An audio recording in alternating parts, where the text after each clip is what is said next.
Bonjour à tous et bienvenue dans ce décryptage. Aujourd'hui, on s'attaque à un sujet absolument fascinant, un revirement de situation massif et franchement inattendu sur le marché des ETF Solana. En l'espace de quelques jours à peine, la dynamique a complètement basculé. On est passé d'une prudence quasi totale à un afflux de capitaux littéralement spectaculaire. Alors qu'est-ce qui a bien pu provoquer ce changement de cap radical et quelles sont les forces cachées derrière ces chiffres astronomiques? C'est exactement ce qu'on va voir. 21,3 millions de dollars. Ce chiffre massif, c'est le montant exact des entrées nettes enregistrées par les ETF Spot Solana sur le marché américain. Et ça, uniquement sur la journée du 6 mai. C'est un afflux fulgurant qui a pris énormément d'observateurs de cours. D'un seul coup, ça a redonné une énergie incroyable à un marché qui semblait pourtant en train de s'endormir. Bon, plongeons là-dedans pour vraiment saisir l'ampleur du phénomène. Il ne s'agit pas juste d'une bonne journée sur les marchés. C'est tout simplement la meilleure performance quotidienne pour ce secteur depuis exactement 73 jours. Pour retrouver une journée aussi faste pour les ETF Solana, il faut carrément remonter au 26 février, quand ces produits avaient capté plus de 30 millions de dollars. Mais le plus fou dans cette journée du 6 mai, c'est qu'elle vient briser net une tendance à la baisse, une sorte de stagnation qui traînait depuis 10 longues semaines. Le contraste des données est totalement saisissant, c'est le grand écart. Il y a peu, la volatilité et l'incertitude dominaient. Pas plus tard que la semaine dernière, les ETF Spot Solana accusaient encore des sorties nettes de 1,24 million de dollars. Et c'est encore plus frappant si l'on regarde des produits d'investissement Solana dans leur ensemble.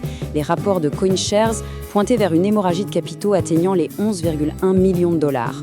Puis, du jour au lendemain, inversion totale. Dès le début de la semaine en cours, on enregistre 26,32 millions de dollars d'entrée. La prudence de la semaine précédente a été complètement effacée. Un véritable électrochoc. D'ailleurs, l'information s'est propagée à la vitesse de l'éclair avec une vraie urgence journalistique. Un tweet de Solana Fleur est tombé pour annoncer que les ETF Spot Solana américains avaient enregistré 21,3 millions de dollars d'entrée nette la veille, mais en soulignant un détail crucial. Le BSOL de Bitwise mène la danse avec 20,77 millions d'entrées. Ce qui est captivant ici, ce n'est pas seulement le volume global, c'est le fait qu'un acteur bien spécifique est en train de s'accaparer la part du lion. 20,77 millions de dollars. Il faut vraiment s'arrêter 2 secondes sur ce chiffre pour réaliser le monopole quasi absolu qu'il représente. Sur les 21,3 millions de dollars qui ont déferlé le 6 mai, le BSOL de Bitwise a aspiré à lui seul la quasi-totalité de la somme. C'est une majorité écrasante. Évidemment, la question qui vient tout de suite en tête, c'est de savoir comment un seul émetteur arrive à dominer de cette manière un marché où évoluent pourtant des géants de la finance traditionnelle. Le secret réside dans un avantage structurel redoutable, la fameuse prime au premier arrivant. L'histoire de ce lancement est un cas d'école. En octobre dernier, lors d'un contexte réglementaire très chaotique, Bitwise a réussi un vrai coup de maître, faire coter son ETF Solana en plein shutdown, la fermeture temporaire du gouvernement américain. Résultat, ils ont été les tout premiers à débarquer sur Wall Street. Les investisseurs qui cherchaient une exposition réglementée à Solana n'avaient aucune autre option au début. Et pour enfoncer le clou, ils ont couplé cette avance temporelle avec une offre imbattable, 0% de frais pour les 3 premiers mois avant de passer au taux actuel. Et ça illustre brillamment la véritable guerre des frais qui fait rage actuellement entre les gestionnaires de fonds. Aujourd'hui, l'ETF de Bitwise affiche des frais à 0,2%. Ça reste extrêmement compétitif. Si on regarde la concurrence, Fidelity est à 0,25% et des poids lourds comme Grayscale ou Vanex sont à 0,35%.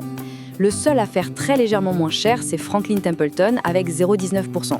Mais honnêtement, la différence entre 0,19 et 0,2% est si infime qu'elle ne suffit pas du tout à gommer l'immense avance que Bitwise s'est construite en étant le grand pionnier. Passons maintenant à notre section suivante, le contexte macroéconomique, la géopolitique et le rallye des crypto-monnaies.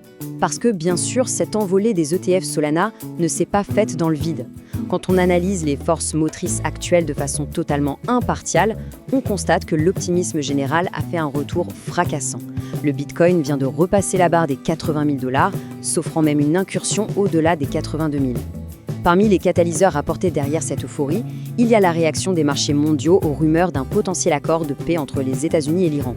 En toute neutralité, ces informations diplomatiques ont agi comme un signal d'apaisement majeur, dynamisant le Bitcoin et tirant le sentiment général vers l'ensemble des actifs numériques nettement à la hausse. Et dans le sillage de cette reprise globale, le jeton Solana n'est pas en reste. L'actif a rebondi pour toucher les 90 $ pour la première fois depuis la mi-avril. Ça représente un gain de près de 8% sur la semaine.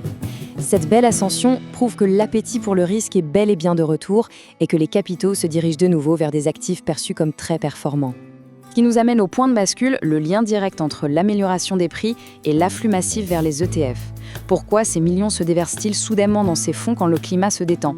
Tout est question de gestion du risque. Quand la dynamique se renforce, les investisseurs, qu'ils soient de grandes institutions ou de simples particuliers, veulent capter cette croissance.